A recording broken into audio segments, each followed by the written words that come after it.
কই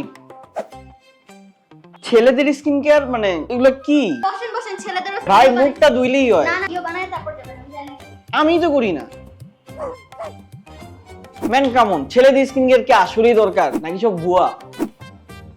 নাকি আমার গার্লফ্রেন্ডের প্রোডাক্টগুলো ইউজ করলেই হবে? Hi, I'm Arnav from the Celeste. আজকে একটা ইম্পর্টেন্ট টপিক নিয়ে কথা বলবো, men's skin care and why you should do it too. বেশি কমপ্লিকেটেড করবো না, কজ আমি নিজে হয়তো কিছু করতে পারবো না এন্ড আমি করিও না। একবার ভেবেই দেখুন, আমরা প্রতিনিয়ত বাইরে যাচ্ছি, রোদ, ধুলাবালি, পলিউশন সবকিছুর মাঝখানে থাকি আমরা। আর সারাদিনে কাজ শেষ, দিন শেষে জাস্ট বাসায় আসি এন্ড ঘুম।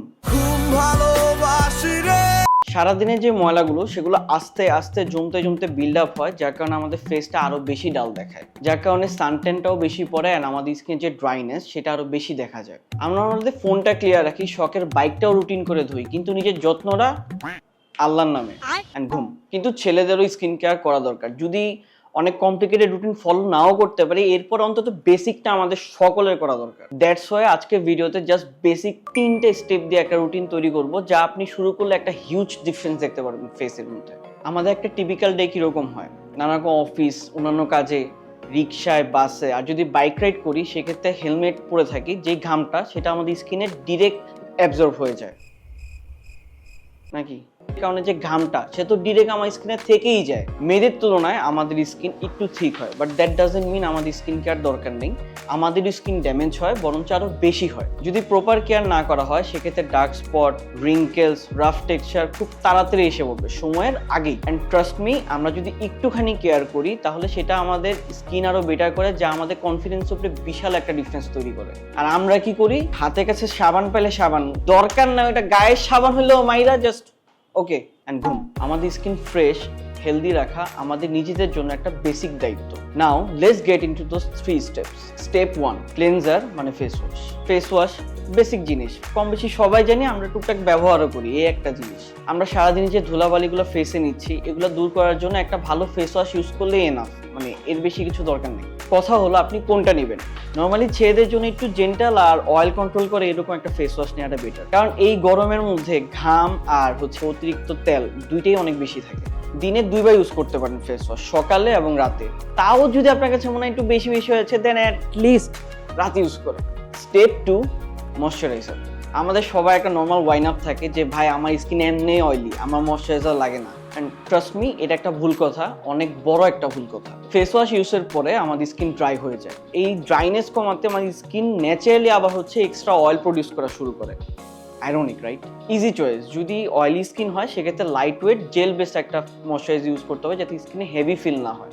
আর ড্রাই স্কিনের জন্য ক্রিম বেস, যা স্কিন ময়শ্চার রাখতে হেল্প করে। স্টেপসের মাঝখানে একটা ছোট্ট টিপস দেই, সেটা হচ্ছে ইউজিং সিরাম, না সরি, দ্য সেলেস্ট সিরাম।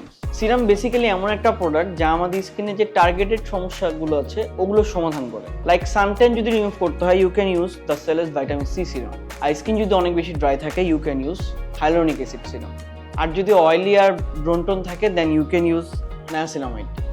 আর আপনার স্কিনে কোন সমস্যার জন্য কোন সিরাম ইউজ করবেন এটা আরো ডিটেলসে জানার জন্য you can watch this video. এখন আসি 3 নম্বর স্টেপে, সবচেয়ে important step, sunscreen sunscreen sunscreen. ঠিক আছে? আর এই একটা প্রোডাক্টের নাম শুনলে আমরা একটা জোক মারি, ফালতু জোক, সেটা হচ্ছে আরে দূর ভাই, আমি কি বিচে যেতেছি নাকি, সানস্ক্রিন দেওয়া লাগবে কেন? ভাই আপনি প্রতিদিন বের হচ্ছেন, এইটাই যথেষ্ট আপনার স্কিন ড্যামেজ করার জন্য। স্কুলে থাকতে যেমন আমরা পড়ছি না সূর্যের ক্ষতিকারক রশ্মি, এক্স্যাক্টলি ওই রশ্মিটাই আমাদের স্কিনের সবচেয়ে বেশি ক্ষতি করে। এই ড্যামেজটা হইতেছে কিন্তু আমাদের স্কিন ডেইলি হচ্ছে, স্লোলি হচ্ছে, বাট এটা পার্মানেন্ট অ্যান্ড ঘুম।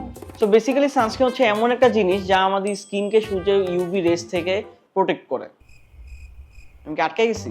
সানস্ক্রিন নেওয়ার সময় SPF 30 বা তার বেশি নিন। আর বাইরে বের হওয়ার 20 মিনিট আগে লাগানো দরকার, বাট অন্তত 15 মিনিট আগে লাগা, তারপর বের হবে। ডান ভাই, ডান। ছোট একটা রিক্যাপ করি আপনাদের ইজিলি বোঝানোর জন্য। ফার্স্ট, ক্লিনজার বা face wash to remove dirt, মানে মুখের ময়লাটা দূর করার জন্য আর কি। দেন হচ্ছে ময়শ্চারাইজার, যাতে স্কিনটা হাইড্রেটেড থাকে। Third, sunscreen. এইটা খুবই ইম্পর্টেন্ট, খুবই ইম্পর্টেন্ট। এটা জাস্ট ওকে, এই 3টাই কমপ্লিকেটেড না, গ্যাঞ্জেমাও না, জাস্ট ওকে। এই 3টে স্টেপে যদি আপনি রেগুলার ফলো করেন, একটু রুটিন করে, তাহলে মোটামুটি 6 সপ্তাহের মধ্যে একটা খুব ভালো রেজাল্ট পাবেন, খুবই ভালো। আর এখানে একটা ইম্পর্টেন্ট কথা বলে রাখি, আপনারা যখন সিরামটা ইউজ করবেন বা স্কিন কেয়ারটাই ফলো করবেন, কনসিস্টেন্সিটা আপনার ধরে রাখতে হবেই। মানে জিনিসটা যদি এমন হয় আপনি 2 দিন ইউজ করছেন, 3 দিনের দিন ওকে ঘুম, দেন আমারে গালি দিয়া লাভ নাই, এটা আপনার দোষ। তো ঠিক আছে, স্কিন কেয়ার এই টুকটাক ছোট 3টা অ্যাটলিস্ট এই 3টা করেন, আর সানস্ক্রিনটা দিয়েন অবশ্যই। আমি যাই, মানে আমি সানস্ক্রিন দিয়ে আসি একটু।